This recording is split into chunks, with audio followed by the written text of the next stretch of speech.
Later, all the engines were at the docks. They wanted to see Cranky unload the Jobywood. This Jobywood comes from my country, Thomas. It is so strong, no wind can blow it down or storm break it. It is very special. There are only 1 or 2 islands where the Joby trees grow. The engine that has been the most really useful, by the end of the day, will pull the Joby logs to the search and rescue center. The engine stuttered and muttered. They all wanted to be the most really useful engine. Don't delay. Huff away. You all have jobs to do. The engines wheeshed and whooshed out of the docks. Thomas had to wait. He had to be coupled up to some freight cars of bricks. He stared at the Jobywood. Thomas's eyes were bright, and his boiler bubbled with excitement. He wanted to pull the Joby flatbeds. Diesel boiled over. I hope Sir Topham Hatt chooses me. Every day I make sure I'm a really useful engine. What about me, Thomas? I'm a really useful engine, too. Thomas was surprised. No, Diesel.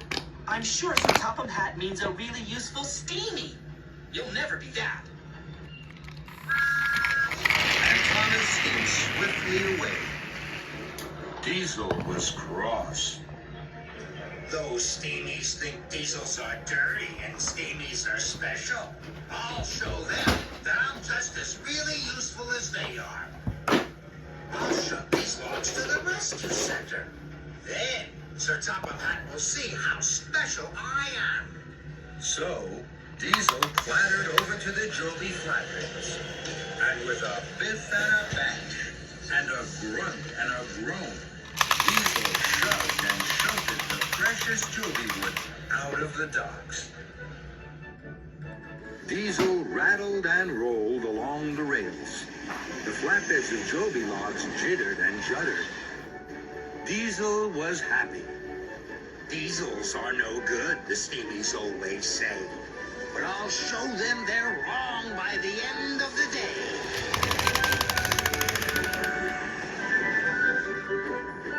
Thomas was busy shunting. I'll be the most useful. I'll be the best one. I'll huff and I'll puff till the job is well done.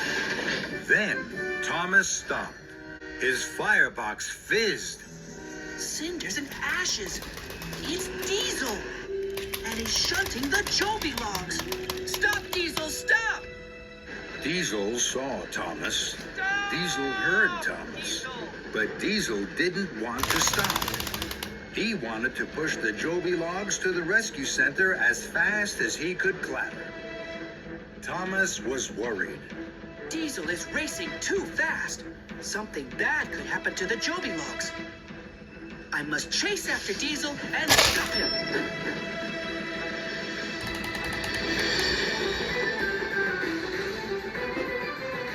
Thomas could see Diesel ahead on the tracks. His pistons pounded and pumped.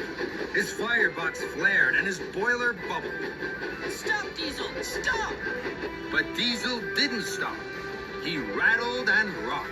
He wheezed and he whirred faster and faster. Thomas puffed his hardest. Diesel raced and roared just in front of him. I can puff ahead of Diesel after this junction. Diesel heard Thomas. No, you won't, Thomas. Diesel rattled and roared ahead just before the signal turned to red. But Thomas had to stop. Sparks flew and his funnel flared. I'll never catch Diesel now. Diesel pushed and panted up the hill. Thomas puffed and chuffed far behind. I'm almost there. Soon they'll all know that Steamies are the ones who pump. Then there was trouble. The track wasn't finished. Diesel slipped and he skidded. Stop, Diesel, stop! But But Diesel didn't stop. He jumped and he bumped faster and faster to the top of a hill. And then down, down, down to the cliffs and the sea below. Now Diesel wanted to stop, but he couldn't.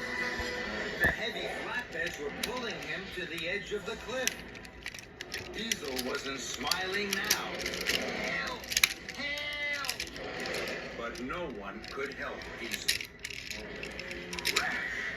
One flatbed cracked its cover. The Jobywood tumbled and rumbled into the sea below.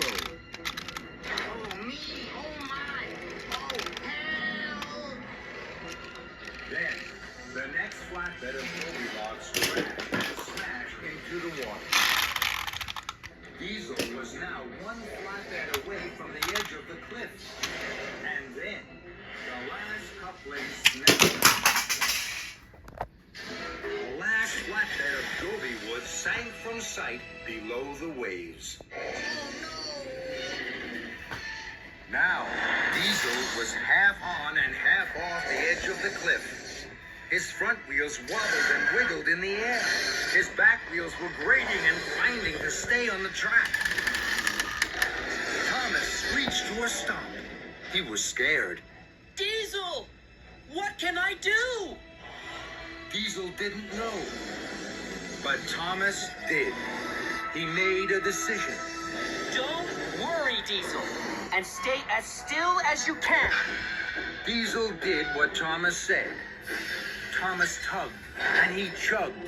Then, wheel turn by wheel turn, puff by puff, Thomas pulled Diesel back from the edge and to safety.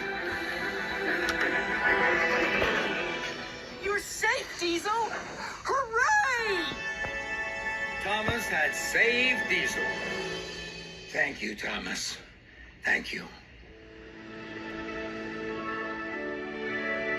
Later that evening, the engines listened with wonder to Thomas's story. The logs are lost. I feel badly. But Thomas, you're the hero of the rescue center.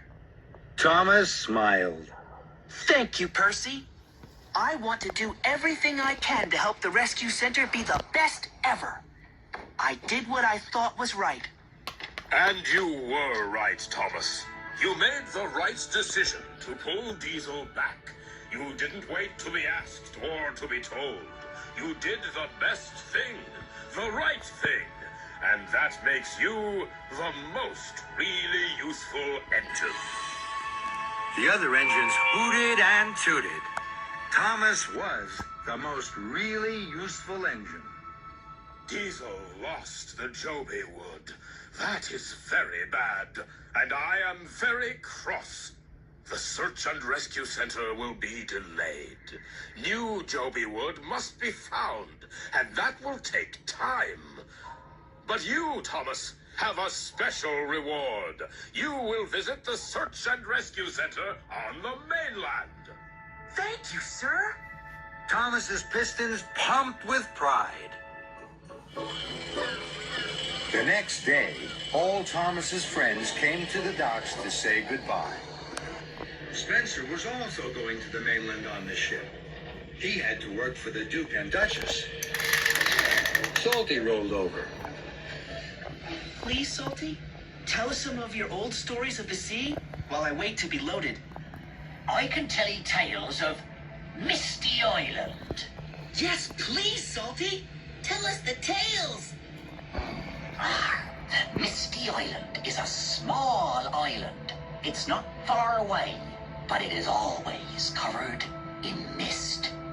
No one can remember seeing Misty Island. I think I do. But it was a long, long time ago. Perhaps the mist lifted. Perhaps, Edward. Misty Island is a mystery. Some say there are strange engines that live there. They say that they huff and puff in very strange ways. But no one has ever seen them. Not that I've heard of. The engine's eyes were wide with wonder. Oh, yes. There's a lot of mysteries on Misty Island, that's for sure. There's the smoke signals. Smoke signals? Ah, an engine was lost on Misty Island. He huffed and he chuffed. He hoped for help. He puffed 3 times, but no one could see. So he puffed again. 1, 2, 3. And as the mist lifted, he was saved. The engines were hushed. Their axles were tingling. If I was lost, Percy, I'd puff 3 times too. 1 for luck, 1 for me, and 1 for you. And I'd come to save you. Diesel has come to say goodbye and good luck, Thomas. Goodbye, Thomas. And Good luck, Thomas. back to work, Diesel. No delay. There's no room for you, Thomas. You must wait for the next boat. But Thomas didn't want to wait. I want to be at the mainland rescue center as quickly as possible. Then Thomas saw a large wooden raft. It was chained to the back of the steamboat. Look, that's perfect. I can ride to the mainland on that. The dock manager was worried. The chains are rusty.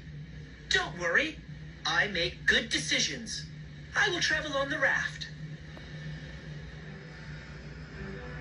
So Cranky lifted Thomas onto the raft. Goodbye, my friends. Goodbye, Thomas.